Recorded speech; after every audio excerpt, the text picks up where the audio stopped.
Bien, de vuelta con ustedes. Tiziana Polecel, como mencionábamos antes de la pausa, presidenta de Consecomercio, denunciaba hace algunos días lo que ha significado para la actividad comercial del país el incremento de los impuestos municipales, también de los servicios públicos. Hay un portal informativo que lo ha reseñado, lo vamos a tener en pantalla, lo leemos rápidamente. Consecomercio asegura que los impuestos elevados han provocado el cierre de 40% de los locales comerciales. En las declaraciones hacía mención precisamente a que esto puede generar un incremento del 20% del precio final en cada producto que va dirigido al pago de los impuestos, generando una cadena de reducción de ventas y el comerciante aumenta el precio para generar mayores ganancias. Denuncia que esto también está generando un estancamiento de las ventas, incluso en algunos casos ha disminuido el nivel de ventas. En contexto de la Ley de Armonización Tributaria, tenía la expectativa de que, por supuesto, los tres niveles se van a ver afectados, el nacional, el regional y el municipal, con potestades tributarias, y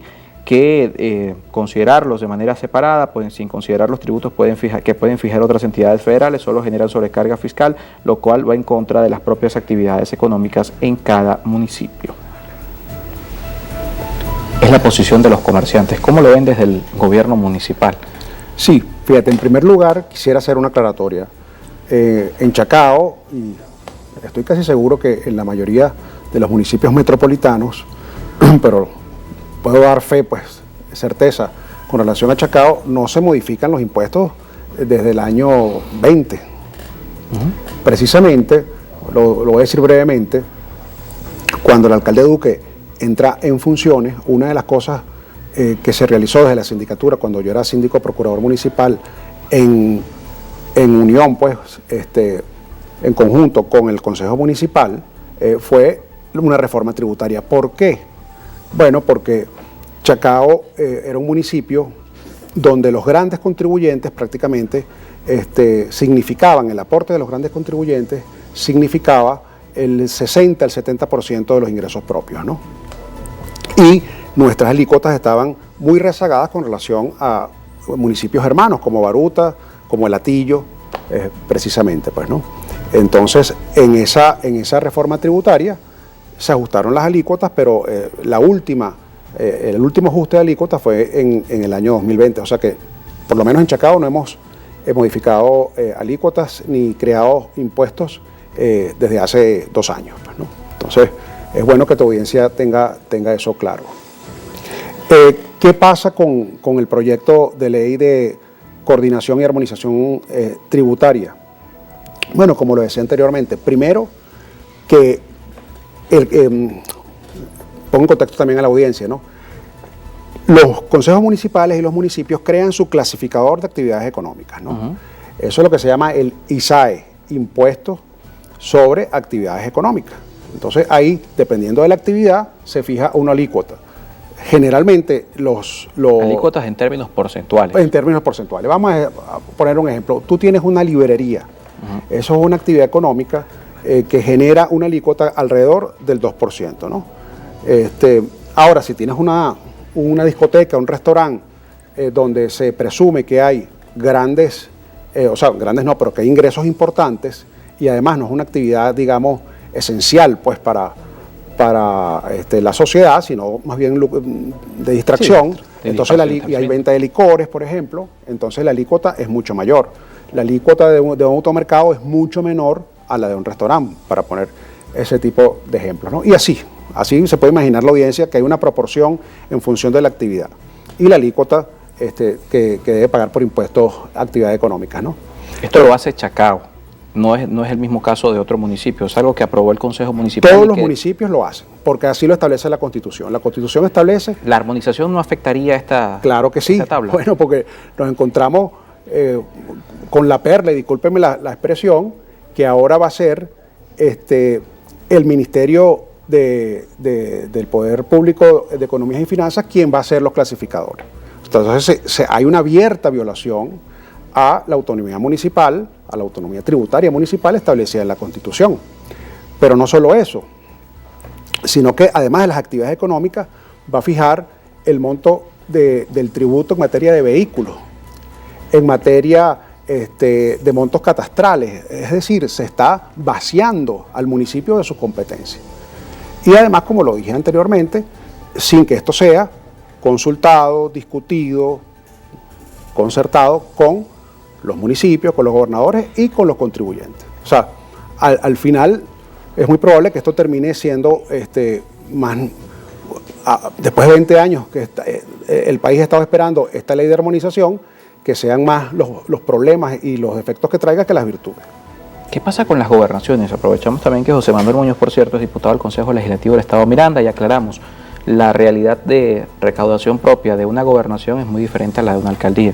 Los gobiernos regionales dependen casi en su totalidad del situado constitucional. ¿Afecta también a este nivel? Muchísimo, porque ¿qué es lo que ocurre? En la distribución del poder tributario que hizo el constituyente, bueno, la mayor parte la lleva el poder nacional, ¿verdad? IVA, impuestos sobre la renta y otro tipo de impuestos. En segundo lugar están los municipios, pero muy atrás están los estados, que tienen básicamente dos fuentes de ingresos, timbres fiscales y la recaudación, que por concepto de materiales, de minerales no metálicos que no estén constitucionalmente consagrados o destinados al poder nacional. Canteras, pues, canteras, este tipo de cosas. Bueno, entonces ahora resulta... Y los aeropuertos también. Y aeropuertos, muy bien, exactamente. Gracias por la acotación. Y aeropuertos, son muy pocas en todo caso, ¿no? Bueno, ¿qué ocurre? Que ahora, en este proyecto, en el artículo 8, se le quita toda la potestad a los consejos legislativos para fijar los tributos en las pocas áreas de competencia tributaria que tenemos, porque entonces todo lo va a fijar ahora el Ministerio, pues, ¿no? del Poder Público de Economía y Finanzas, pues, ¿no? Entonces, ¿qué es lo que puede, y además, por qué hay una violación de la reserva legal? Bueno, porque los alcaldes y gobernadores pueden modificar en función de los límites que establezca el Ministerio esas alícuotas, pero quitan a los consejos municipales y a los consejos legislativos de esa competencia. ¿Entiendes? Entonces, también prácticamente vacían a los consejos legislativos, del cual yo formo parte de uno de ellos, de materias sobre las cuales operar, pues, sobre las cuales en este caso de las gobernaciones, a diferencia de las alcaldías, no se ven estos escenarios de altas recaudaciones propias versus baja participación del situado constitucional. Allí sí la situación es muy parecida, ¿no? La mayor parte de las gobernaciones, por no decir la totalidad, depende del situado, porque no todas las gobernaciones tienen un aeropuerto como el de Maiquetía en caso de la gobernación de La Guaira, ¿no? Es una realidad diferente en este sentido. No, totalmente como tú lo dices. La realidad de los estados es distinta a la de los municipios, porque son muy pocas las materias, digamos, en las que pueden recaudar, pues. Ahora, en Chacao, volviendo al tema municipal, no se aumentan los impuestos desde el año 2020, pero hay una denuncia que también la hemos visto, y esto no va solamente de Consecomercio, va también del caso de ANDIEP, Asociación de Instituciones de Educación Privada. No solamente hablan del tema de los tributos municipales, sino también el costo de los servicios públicos. Y en el caso de Chacao, hablan específicamente del costo del servicio de recolección de desechos. En este sentido, cómo esto también, que no está dentro de lo que se contempla en esta modificación, pero significa para los usuarios también una preocupación. ¿Cómo no? Ya respondo a tu pregunta, pero te hago una aclaratoria. En la ley se establece la competencia del Poder Nacional para fijar los tributos en materia de recolección de desechos sólidos. Y lo hacen en función a un parámetro que tiene que ver con los kilovatios hora que produce el comercio o la residencia. A diferencia de los metros cuadrados, claro, como se establece. como es en Chacao y también en muchos municipios venezolanos. Bueno, hay un tabulador donde tú combinas dos factores, la actividad y el área, pues, ¿no? Graficando un poco, un restaurante, digamos, de 100 metros, que tenga unas 20 mesas, paga mucho más por aseo, digamos, que una librería. O un kiosco. O un kiosco, no, digo una librería de 200 metros, si fuese el caso, pues, ¿no? Okay. Porque la actividad de librería, de papelería, bueno, produce menos desechos que un restaurante, pues, ¿no? Y ese es un poco el criterio, ¿no? Fíjate, con relación al tema del costo del aseo, que todavía sigue siendo competencia municipal hasta que esta ley se apruebe, ¿no? Lo que ocurre es que tú tienes que tomar en cuenta varias cosas. Bueno, en primer lugar, que todo el proceso de traslado, no solo de recolección, sino de traslado de los desechos sólidos es un proceso costoso, es un proceso donde todo lo que tiene que ver con maquinaria, con aceite, con gasolina, o sea, todo lo que tiene que ver el transporte es costoso. Claro, sobre todo con la eliminación de la compactadora en las mallas, ¿no? Que ahora es directo en caso del área metropolitana de Caracas. Sí. No, y además Chacao siempre ha ido, ¿cómo es que se llama el otro vertedero, el grande? Bonanza. ¿Ah? Bonanza. A la Bonanza. Siempre ha ido a la Bonanza. Entonces estamos hablando entre ida y venida de más o menos 300 kilómetros, quizás un poco más por cada viaje, ¿no? Entonces, bueno, nada, ¿qué ocurre? ¿Cómo era antes en Chacao? Chacao, cuando era el municipio más rico del país, un municipio que estaba con una recaudación de alrededor, llegó a estar en los 140, 150 millones de dólares, el municipio podía pagar ese servicio, subsidiarlo a través de un contrato de servicios. Vista la debacle de la economía venezolana producida en el año 2017, el municipio se vio imposibilitado de brindar ese servicio, o sea, de pagarlo, y tuvo que hacer una concesión.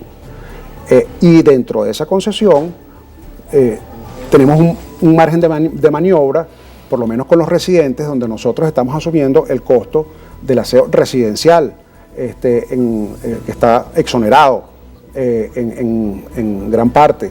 Y además se pueden revisar algunos casos de comercios, ¿no? Pero bueno, como te digo, es un caso es una situación que trasciende, digamos, a las posibilidades económicas del municipio y que lamentablemente tiene que ser trasladado a los comerciantes, que son los usuarios principales del servicio. Claro. Muchísimas gracias por acompañarnos esta tarde. José Manuel Muñoz, secretario de Gobierno del municipio Chacao, hablando un poco de lo que es esta ley que está, recordemos, en consulta pública de armonización de tributos, tanto municipales como ya vimos también al gobierno regional puede impactar. Hacemos una pausa y al regreso hablamos de los maestros. Al inicio de las actividades escolares continúa el reclamo contra el instructivo ONAPRE, pero también ya corresponde que se reactiven las actividades educativas en nuestro país. Luego de la pausa, Griselda Sánchez estará con nosotros, secretaria de reclamo del Sindicato Venezolano de Maestros.